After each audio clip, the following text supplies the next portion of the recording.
Hello, and welcome back to The Director's Cut, brought to you by the Directors Guild of America, where each episode we bring you a brand new interview with one of the film industry's top directors, conducted by one of their peers.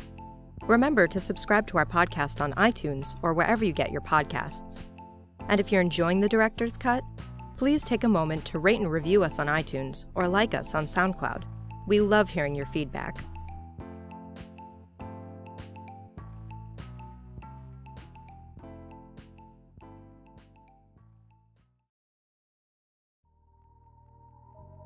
This episode takes us behind the scenes of director Guillermo del Toro's new film, The Shape of Water.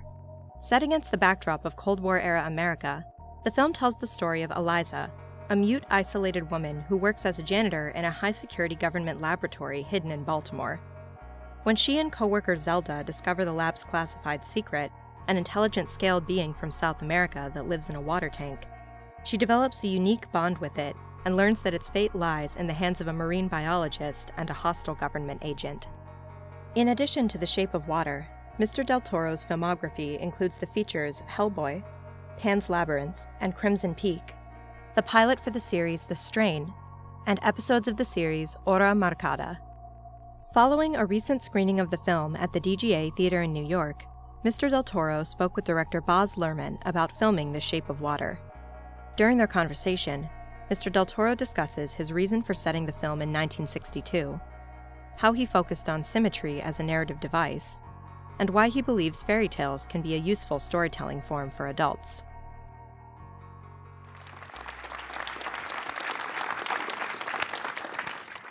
Thank you. Well, Guillermo, I think I speak for everyone when I want to thank you for making yet another generic formula Hollywood motion picture that will no doubt go straight to DVD and be very, very, very popular on Netflix in a few months. Thanks for fighting a good fight and keeping the flag flying. Thank you, man. None of this weird artsy stuff. Thank God for that. But joking aside, and what a joy to be in the world we are. Last personal thing I'll say, but in the world we are, to be in such, forgetting even pop culture, just the oxygen in the world is so thick. It's so hard for anything beautiful or true to breathe. So a great big thank you for that. And I think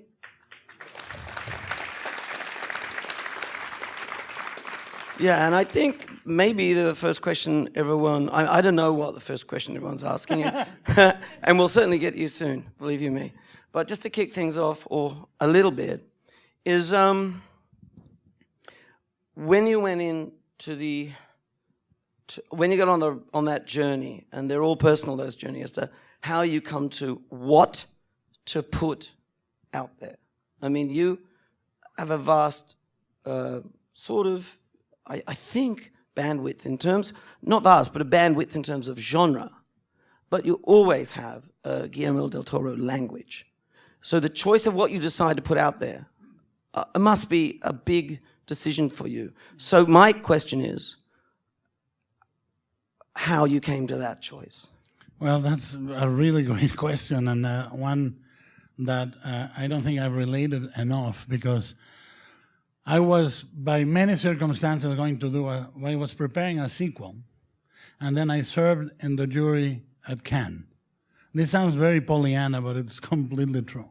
I served in the jury at Cannes with the Coen brothers as presidents, and we started talking about film in a way that I hadn't forgotten, because, God knows, but you kind of then get exposed as a juror to so many of the films and the intentions and the variety, and it was so moving. It was so moving. And then I had Alejandro González Iñárritu and Alfonso on my back saying, go do the fish movie. Go do the fish movie. Don't do this one. I go, no, well, it's contractual. I love those guys. They're good guys to have on your back. But they are it's like I'm married with both of them. And they are, this is good for you. Eat your vegetables, yeah. And don't take no for an answer. No, they don't. They do not. And it was so moving. It really was to talk with all the jury members, but especially with two of the filmmakers that I consider some of the best filmmakers alive right now. You know, and the succinct clarity that Ethan and Joel have, because they have no adornments in the way they talk about film. They go, bam. Yeah, and then, and I truly came out, and there was a juncture in which the movie was going to be delayed, this big sequel, for 6 months. Now, this movie meant, obviously, economical safety, blah, blah. And the moment the juncture came for me to be able to get out, I said, farewell, I'm going to do a fish movie. and I got out of it completely, went straight into this movie, which was already being prepped, had been prepped for 3 years by me, and went into it knowing my first conversations with Searchlight were fantastic creatively, but I told them this movie is done, it's been officially done for $19.5 million. It was done for $19.3 million. You know, as of 2 weeks ago, we gave back change of $200K. You know? No. And what I said, when I had the first conversation, I said to Searchlight, in order for me to deliver it, I'll have to put, is it okay, I'm going to put my salaries, plural, back into the movie, except for guild fees. I'm going to do it. And they said, yeah. And I went in, and I had, you know, those salaries to, in the middle of a day, say, we need another day. I need one more car. I need, you know, because for me, I'm an art collector. I collect illustrators, Rackham, Dulac, Gory, and I say, I'm collecting this piece. I'm buying this piece with all that because I want it on my wall of my soul, you know? And we went, and the miracle of packing a $60, $70 million movie on that budget requires, there are many times where you go, as you say, with the choices, you go, this is hell. This is hell, how we're going to do it. But it feels so pure. It is purging, it's cleansing, and I really think when we do the things we need to do, not the things we want to do, that's the real route to and I'm going to say this in this room, to art, you know, and it's cleansing. Hey, I'm glad you brought up the budget. As a footnote, I've never given back any change. I'm a very fiscally timid guy. Me too. Actually, it's quite a lot. It's funny about myth, and we won't digress. But in fact, I've done almost on all my films the same thing you have, which is all your wages end up in the movie, and we have in fact given change back, not often. But the money thing, actually, I'm glad you brought it up, because I meant to ask on the way up to say, can we mention the budget? Because when I saw the film, I actually saw it a couple of nights ago, and I took some team members with me, and they were from very young, 25 up to 40. There were about 5 of them. And it was really fantastic. It was really buoying. It was really uplifting how rich, how genuine, how diverse and different the reactions were. And they all loved the picture in different ways. But one of the things that I thought was so great was that I looked at that movie, and I'm kind of in the biz, and I looked at it and I went, look, that film looks like a $70 million movie, maybe $60 million movie. I went, yeah, there's no way Searchlight would have made that. So I'm guessing maybe they went to, I looked at it and went like, maybe they went to 30, 35, 40. And then I went like, how the hell did he make that for $35, $40 million, right? So to look at the film and to hear the number you did it at and to know what that means is to know that coming out of what I hear your narrative is, which is, and I didn't know that, coming out of this giant motion picture that couldn't be born and being reborn, you could never drop the ball for a second. There's no way you could achieve what's on that screen. No way. Unless you 24/7 lived at life and death. Yes. And we, the audience, would be very thankful for that, I think. No, thank you, man. I mean, the lesson, I learned it through Alejandro in a very oblique way, because Alfonso, Alejandro, and myself produced a movie called Beautiful, with Javier Bardem. And it was a relatively big budget for that movie, you know. And I saw the movie and I thought, well, he had this luxury, that luxury, time, a couple of effects that were invisible, blah, blah, blah. And then the movie had awards. It was well received, but it didn't do what we thought it would do, or be received the way it was going to receive. And Alejandro then went to do. He said, "I'm going to do a small one," and I went and did Birdman. And when I saw the scale of Birdman for the same budget, I said, you know what? A budget is a state of mind. It is a state of mind. Yeah, it's like getting back in the gym or something. You know, the Rocky movie where he says, "Rocky, you've lost it. You better get back in the gym, get back to the basics." Yes, yeah. You do, because here's the deal. What I said when I started with my great producer Miles Dale, who's here, you know, a fantastic partner. I said, if we were 21, and somebody said to us, "Can you do this movie for 19?" 19? Yeah, you know, because that you don't know what you cannot do. And you need to, you know, what I found with this movie, I had a moment of real, it's not a nice thing to share with you, this is my biography, it's real. I had a moment of almost monastic silence before I started the movie, and I said, what am I gonna do in this movie that I have not done before? That is not a Guillermo thing.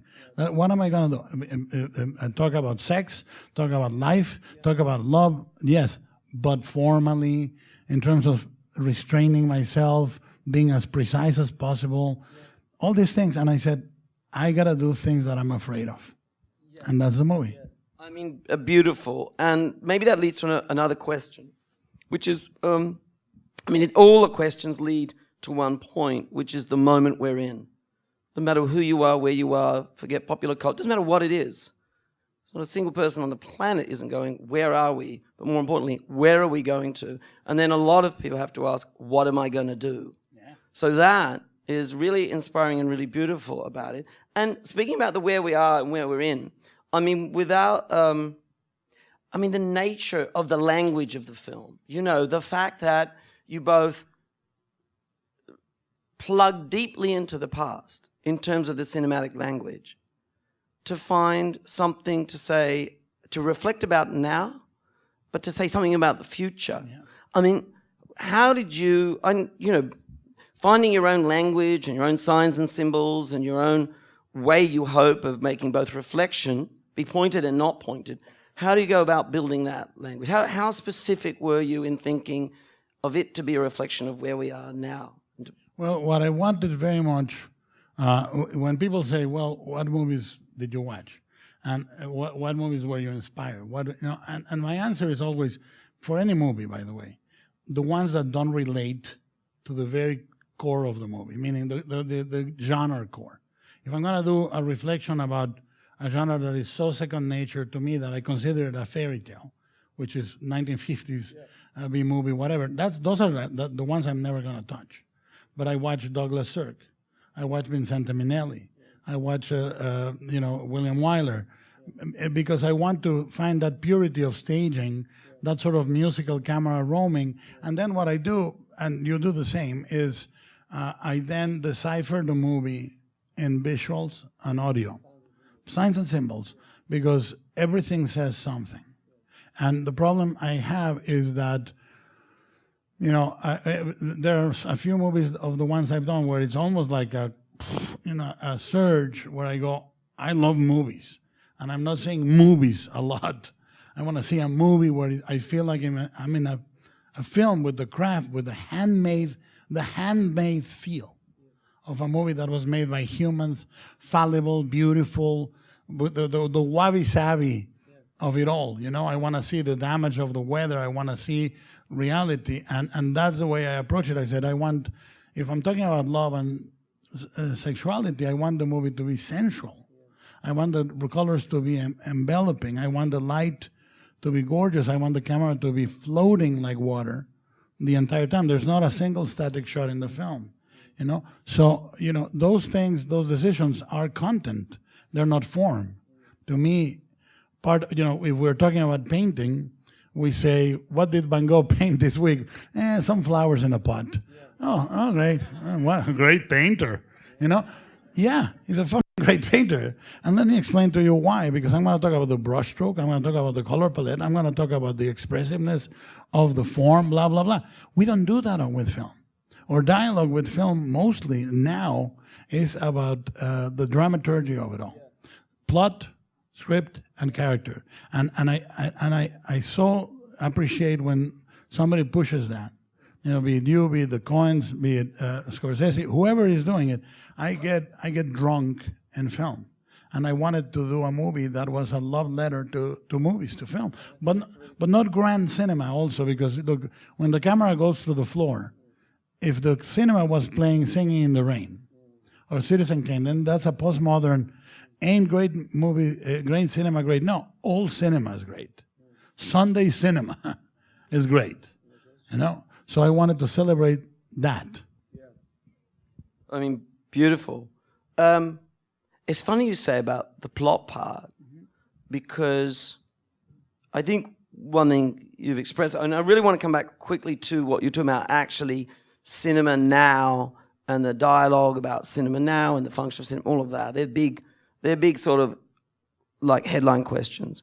But actually, you know, when I spoke to you, you said, well, because I understand what this is, this thing, you know, I've lived a little bit in the world of take these very, very beloved but very somewhat melodramatic plots where you go, I know how this is going to end. I know what's going to happen. And then it's the reflective imagery or the poetry, if you like, would be it visual poetry, you know, whatever other devices of poetry you're using to have resonance so that it plays one way to a child, like my 12-year-old son who's a grand fan of yours, right? And was dying to find out, you know, how it went. I went, well, you know, there's this girl and, you know, she falls in love with the fish man, and he went, Creature from the Black Lagoon, you know, like he totally got it. But then you know, someone else can have a different resonance about it. Yeah. Now, one thing that was kind of interesting to me was that you said, well, you know, but it's a really, maybe the work. I mean, in the end, I don't know if you feel this, but I feel I made the works, and it's like you make a chair. You can never sit in the chair and feel the chair and like the chair or have any relationship to the chair like anybody else can, because you just made the chair. You hope they love the chair. You hope that has a reflection on it. But you just go like, you know, maybe I could have made the little bit more there, or whatever, you know. Well, that's what we do. Yeah, that's what we do, and I think no one will ever understand that, you know. And but you never look at furniture the same way, right? No, you never, and you kind of go like, oh, not furniture again, really. But it's funny because you spoke to me about how there's a conversation about the simplicity of the plot. But I told my very clever wife, because she hasn't seen the film, I came back. She said, what was it like? I said, look, you're going to see, I won't spoil alert, will you? But there's this, it's like, blah, blah, blah, blah, and then there's this mute woman who works in this secret facility, and she's mute. And I said, yeah, and she falls in love with a kind of fishman monster, you know, Creature of the Black Lagoon, quite a sexy looking fishman, actually. They have sex. Nice sashimi. Right, I know, little, and she went like, so it's like the woman, she's those of us that cannot speak. She's the underclass. And I mean, I didn't feed her any of this. And love is love. That's kind of the idea of it. And I went like, that's kind of the idea of it, yeah. I mean, there are more ideas, but that beautiful connection between this group of people who feel they don't have a voice, and then Octavia, who's kind of like the soldier by her, and then the friend, you know, who's gay, and then there's the Russian spy. The Russian spy. Who has no name. They're funsters, those guys. They're everywhere at the moment. Yeah.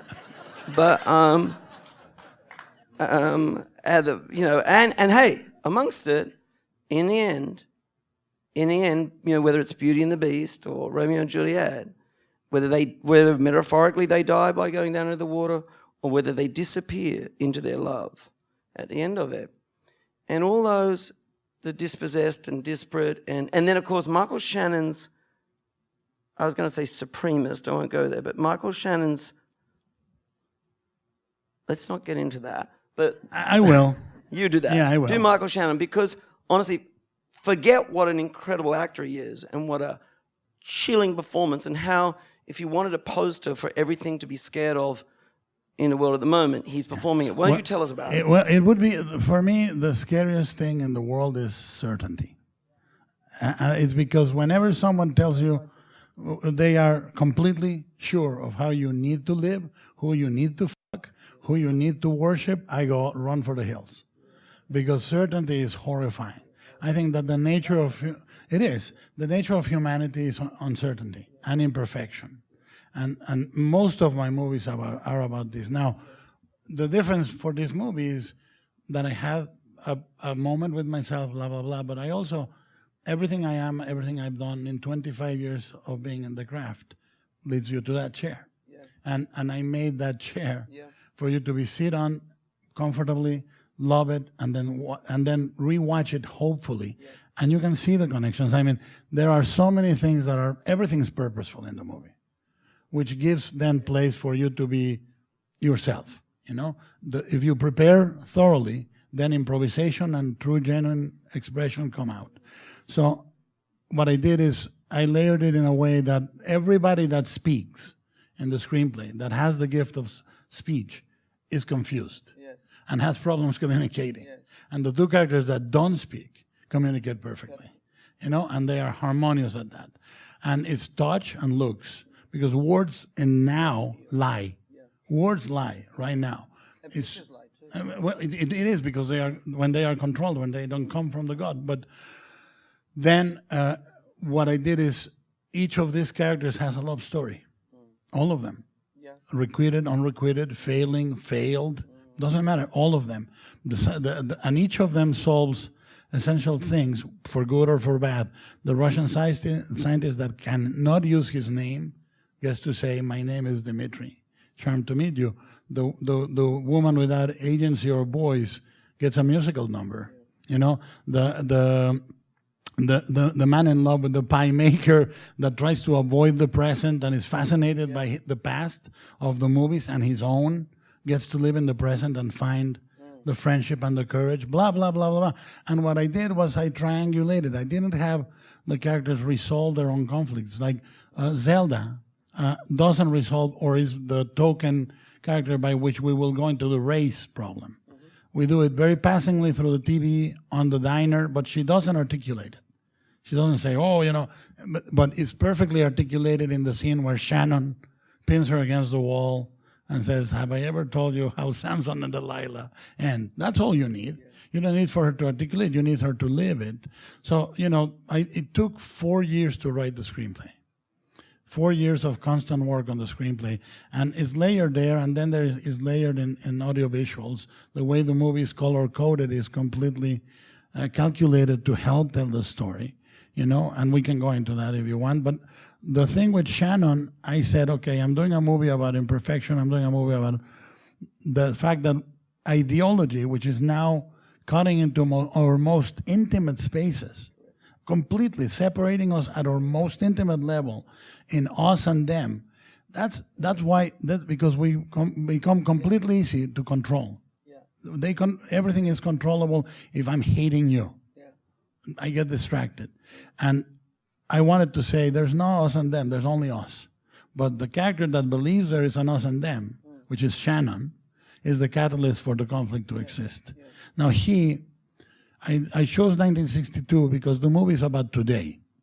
And today, when someone says, "Make America Great Again," they're talking about 62. Yeah. That's the image that was sold by media, by Madison Avenue, by collective memory, that is like an absent father. The negative space that was left in the culture when Kennedy gets assassinated, which is monumental, when Camelot falls down, when the post-World War II affluency and the suburban wealth and the jet-fin cars and the promise of a space race, and then the escalation of Vietnam also completes the destruction of this. It's like the father that went on a business trip and never came back, you know, and we long for it. And I wanted that moment, which is crystallized in this almost fetishistic way, you know, that you can see represented in our culture right now. But if you go in, it's an incredibly divisive time. If you were the wrong race, the wrong gender, the wrong economical position, it was incredibly difficult at the time. So I want to show that I want to then make the central creature a thing that can be seen by the Russian scientist as the most beautiful corporalization of his call and his love for science, or for Shannon as a filthy, dark thing that came from South America. And they both are interpreting that creature. I used to joke in pre-production, I said, this is like Pasolini's theorem with a fish, because he signifies something different to everyone, but each of them, through the agency of assisting or trying to destroy him, are going to come to their own realization.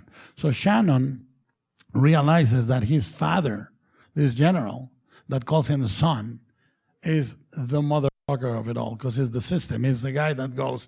And I come to him from a point of empathy, because I've had that meeting with studio heads. I've had it.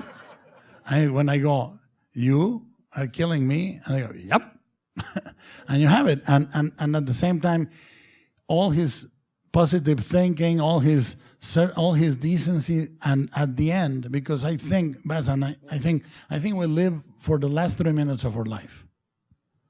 We do everything we do. When the last 3 minutes, when you're going out of air, when you know that's it, you're gonna go, everything's going dark, you know who you are.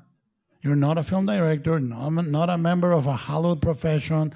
You see the brackets in your life, and you get a horrible or finally liberating sense of who you are, what you did, and what you didn't do. And I wanted to give that to Shannon the moment he says, "Fuck, you are a god." And it's too late, that's gone. So to construct it in that way, it then leads to a perfect circle. Most of my movies I construct them as a circle. Symmetry I'm attracted to. And I wanted to open with her in the water in her dreams and end in the water, maybe for real, I don't want to answer that part, but it's a perfect circle. And that's why the two sequences, beginning and end, are shot without a drop of water. They're dry for wet, with the smoke-filled stage and cables and all that, to give the control of an opera to the staging. The middle one in the bathroom is with water. I don't know if I answered what you asked. Yeah, well, we liked it anyway. It's brilliant. Hey, someone in charge, let there be someone in charge. Just make sure we're really clear about how much time we got, because we want to hear, most importantly, from everyone in the audience. I have one quick thought. I mean, it's a curioso. I mean, 62. When I saw the film, I didn't really pick that up. And I should have, because I'm born in 62, so I'm fully fixated on that. But it felt a little bit more 50s to me. But more importantly, what I was really struck by was that it felt like a film made in Russia, or it felt like a film that was made in an oppressed society where you had to use allegory and metaphor, and that you couldn't really say, you couldn't be didactic and direct and sort of man the barricades in a movie and point your finger and go, see, isn't it terrible? And so you had to use all these other devices. And that's really curious because, as you say, it's set in a period when apparently America was great. So, maybe it made me think, well, maybe it wasn't as great as everyone remembers, given that scene where the African-American couple come in and the older guy grabs their hand, and it's like, you get out and you get out. And I'm like, yeah, slightly not as good as people remember. But did you have that in mind? Because it really did feel like a film made in an oppressed time. What we did is we started with a very, I started designing the movie before anyone came on board. Some of the sets, certainly the creature took 3 years, blah, blah, blah. But I wanted to present it, when I pitched it to Fox in 2014, I wanted them to see the movie with the key set designs, the creature, because if that's gonna be the leading man, it's not a creature, it's the leading man. You need to see the creature. But I was thinking then of research, and I said, the rest is gonna come from research. And I'm going to go counter to my aesthetic. Like the tile murals that are very prominent are things I hated when I was a kid. I was born in 64, and I hated those little tile murals, but they were part of the age, and they started in the 50s and ended in the late 60s, and I started incorporating. And we did this research, and I was amazed about how Cold War Yeah. America looked back then. Like when we researched the Cadillac dealerships, they were that barren. You had 3 cars, 2 cars. It was really austere. And the reason I chose this form, and the original title of the screenplay was The Shape of Water, a fairy tale for troubled times. Because most people think fairy tales were born to be told to kids, but fairy tales were mostly done to entertain and adults, and to mostly talk about times that were very difficult: famine, pestilence, war. If you think about the opening of Hansel and Gretel, where 2 parents are taking their 2 kids to die in the woods because they cannot feed them. That's you won't pitch that to Disney these days, you know, and it is of incredible. And they would be told to make fun of the king, to make fun of royalty. Certain fairy tales were, and I thought, and my thought has always been that they are sisters to parable, and parable has always been a way to discuss universal serious issues in a way that disarms your barriers, you know. Because if we start talking, if you take every open editorial on the internet right now, you would not know what era you're living in, because they have completely unreconcilable points of view. So my feeling is, if I tell you once upon a time in 1962 there was a woman with no boys, you're in. You're going to listen to me, because it's a tale, and then we can discuss the issues. We can make it about something, but I can transport you somewhere, you know? Yeah. I'm a little scared of the story that begins once upon a time in 2017, but I think we should maybe ask all of you. I'm sure there are a few of you. Yes. Well, the way I color code the movies very carefully, and shape and texture color code them very carefully, because, as I said, when we discuss painting, we don't discuss the actual visual language if we're not deeply into it, and when we discuss film, we don't do it, and we should. I think what I did is very simply, her apartment is coated in blues and cyans to keep her underwater. Like, she always lived underwater. I opened the movie showing you that she dreams of water, she cooks her food on water, she masturbates in water, shines her shoes, and goes to work. You know, but basically I tell you water, the calendar that she rips, the line behind it talks about water. Time is but a river flowing from her past. Because another theme in the movie for me is time. We could discuss it separately. Then I color code the apartments for every other character in air colors. Oranges, ambers, perpetually in sunlight, even if it's dark. Giles' apartment across the corridor is always daylight, even kind of at night. You know, I got tungsten for that in the light. And her apartment is not, it's cold and feels underwatery. Then I take red, and I use red only for film, love, and blood. That's the only reds in the movie. You can watch it as many times as you want, and if there's a red, it's life, love, life or blood, love, and cinema. The door to the cinema is red. The door that exits to the world is red. The seats in the cinema are red. I open with him bleeding on the left side, and she rescues him, and she bleeds from the right side, blood, and he rescues her. So there's a symmetry. In the green, and I say it very explicitly in the movie, green is the future. So the pies, the Jell-O, the car, the lab, the entirety of the lab, all that is green. That's the future. And you have a country obsessed with the future, with a creature from the most ancient past. Thus, that becomes invisible. So, you know, that color coding is important. Because then it's telling you the way we decorate the apartments and what we use. It tells you who the characters are, because, as you very, very beautifully know, when people say great cinematography, they're saying great cinematography, great production design, great wardrobe design, great directing. I mean, it's a single discipline. Makeup, hair, it's a single piece of decision making, and you're telling the story. The same wardrobe, one button down, 2 buttons down, one shirt unrolled, is entirely different musically. And I always felt this movie, I wanted the movie to be like a song. that you came out. Sometimes you want to do a symphony. Sometimes I said, this has to be like a song. And I wish the audience comes out humming the movie, emotionally. Like you are in a car in the freeway and a great song comes and you pump it and it's a great moment when you're singing and the car is moving. That's what I wanted the movie to be like, because I think that's what we need from cinema right now. I do. Well, Guillermo, I know the guys I went with, they were humming the movie the next day and the next day. So, the tune has carried on. Anyone else? Okay. Making a movie like this for 19.5 is a box of cereal of shit. Now, the toy that comes in the cereal is you get complete freedom. So you eat the cereal to get to the toy. and when I proposed it to Fox, I proposed it like, I pitched it, I showed the drawings, and I said, it's Sally Hawkins, Michael Shannon, Doug Jones, and Octavia Spencer. I wrote it for them. I'm writing it for them, And they said, great, fine, let's go do it. I said, for me, I started writing it for Sally in 2012.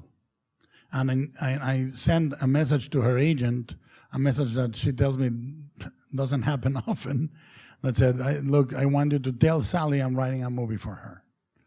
And it's because I've done it a few times in my life, 3 or 4. And you do it because either she's in or there's no movie. It's as simple as that. You're doing it with somebody else, that's not the movie. And why do I say this? Look, a lot of people have this misconception that a great actor is an actor that delivers a great speech or a great line. For me, a great actor is an actor that looks and listens. That's a great actor. And because then you have somebody alive and happening on the screen that has that purity, And I wanted not an actor that looks like a model to role play that she is a cleaning woman. I wanted somebody that could be beautiful the way you fall in love, that has the most beautiful, luminous face I've seen on cinema, but you fall in love with it as the movie advances, as you get to know her, as you get the nuance, as you get the life. And I wanted her to be able to play without any fear.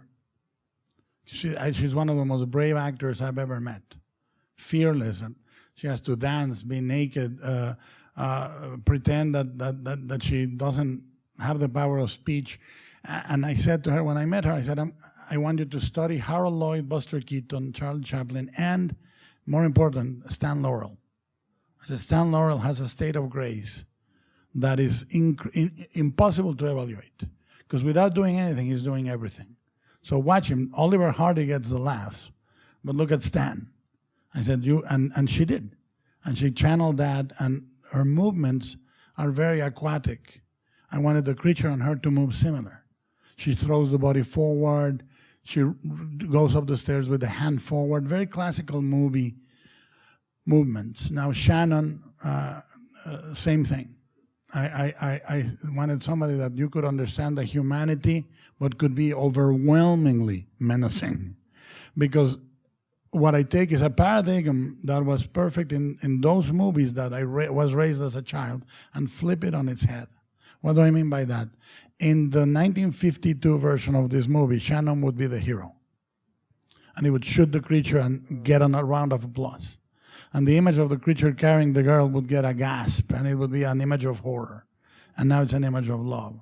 So what I try to do with my movies, which is extremely hard to explain to people that see them simply as genre, with some of them I achieve it, is I think one of the great things that art does is synthesis and rephrasing. What do I mean by that? You cannot come with anything new to the world. You can't. It's impossible. But you can take what made your life artistically or biographically and synthesize it in a way that nobody has ever heard it before. And the other thing you do is when you recontextualize and reorganize, I'm trying to do with genre what Duchamp did when he signed the urinal, what Warhol did when he enhanced the soup can and said, watch it again. It is art. Watch it again. What Lichtenstein did by blowing up a comic book frame.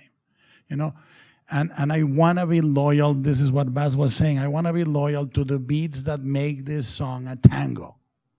I don't want to be postmodern. I don't want to show you that I'm smarter than the material.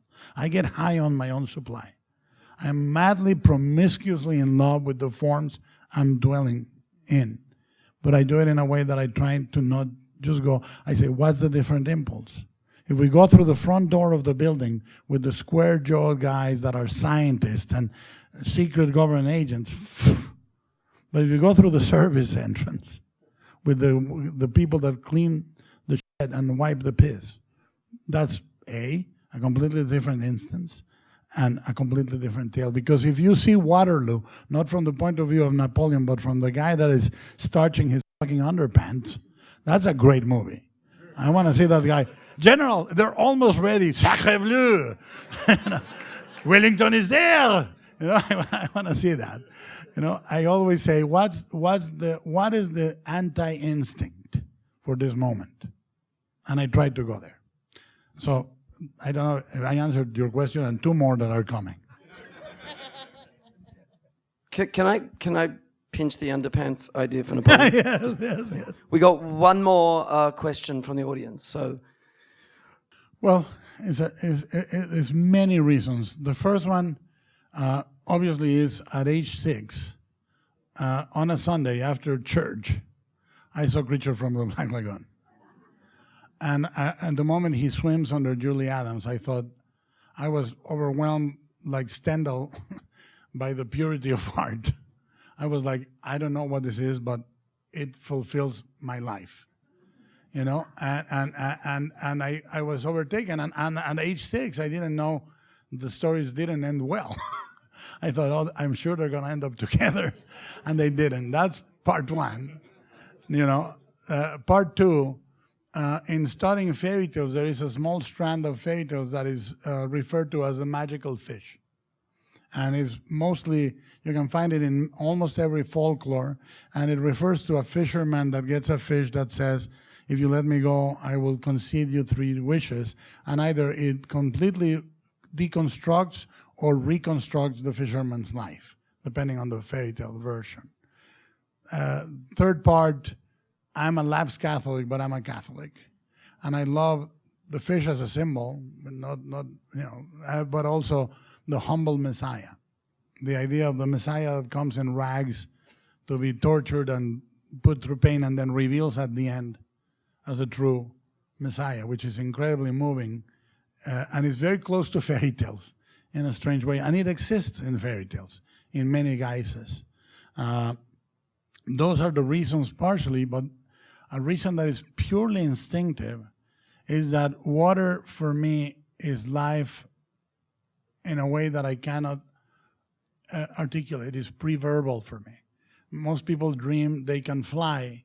All of my life I have dreamt I can live and breathe underwater, and I can swim. And I'm in water, I'm as agile as Baz in the air. Even with my size, I'm super fast. I'm a great diver. I think I'm a marine mammal, really, in disguise. But it speaks to us such. I think water is life, and the reason I chose the title is not just because the creature embodies the shape of water, but because the Tao in one of the I think in the 70s in one of the in the Tao. Discerning what we are, they say something like, is the nature of life to be flexible, malleable, and is the nature of death to be rigid, you know? And Bruce Lee beautifully rephrased that by saying the most powerful element in the world is water. It can go anywhere, it can break through any barrier because it's nothing, because it takes the shape it needs to take, and it becomes what it needs to become to break through. And I thought, that's love. That is exactly what love is, you know. And I think that at this age, in my 50s, I find that we live in an incredibly ironic world, and we are afraid to talk about emotion. Really afraid. Actually, we feel vulnerable when we have emotion. we're afraid of sounding silly. You know, when we say, if I tell you right now, I am Guillermo del Toro, I'm a filmmaker, and I don't believe in love. You go, what a sophisticated man about town, you know? But if I tell you I'm Guillermo del Toro, I'm 53, and I fucking believe in love, wholeheartedly believe in it, I sound disingenuous or hopeful or naive or whatever. And I think an artist, if you take yourself not seriously at heart as a storyteller, you go to the storytelling that you think is needed, not wanted, needed. And right now I think we need emotion, you know? So this creature, I can communicate to you its godly nature by the grace of this embodiment, by the grace of this, because the Beauty and the Beast normal fable, which is so attractive but so dangerous, is about someone that is perfect meeting somebody that is imperfect, and through a Stockholm Syndrome miracle is in prison and she falls in love with the captor. And the captor then transforms into the most boring fucking prince in the world. And then they can be together. And to me, love is not about transformation, but about understanding and acceptance that we are all screwed. We're all screwed, so can we be screwed together? You know? And this creature, the grace, the beauty, the final moment when it reveals, and he can take her to water. No other form could do that. I'm going to take you to water that will embrace us both, and we'll live there. Wow. Wow. What a... Guillermo,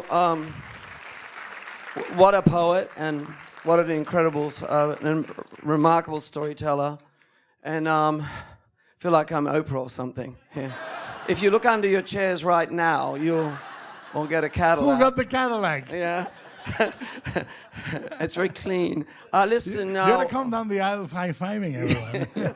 Hey, I will come down just to give you a hug and say, whoa, and beautiful, remarkable. And I think I probably speak for everyone when I say, I'm glad you didn't make another sequel, and that you made not what did you say? You made not what you wanted to make, but what you needed to make. Because I think we needed to see it. So bravo, and thanks very much. Thank you, guys. Thank you.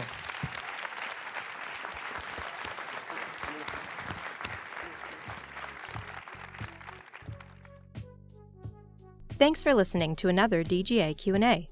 If you'd like to hear more from director Guillermo del Toro, check out episode 2, which features Mr. del Toro discussing his film Crimson Peak with director Alejandro Iñárritu. You can find past episodes of the director's cut wherever you listen to podcasts. Stay tuned for more episodes, including James Franco's The Disaster Artist, Craig Gillespie's I, Tonya, and Steven Spielberg's The Post. Also, be sure to click subscribe so you won't miss an episode. If you're enjoying the podcast, please like, share, and leave us a review. We'd love to hear your feedback. Thanks again for listening, and we'll see you next time. This podcast is produced by the Directors Guild of America. Music is by Dan Wally.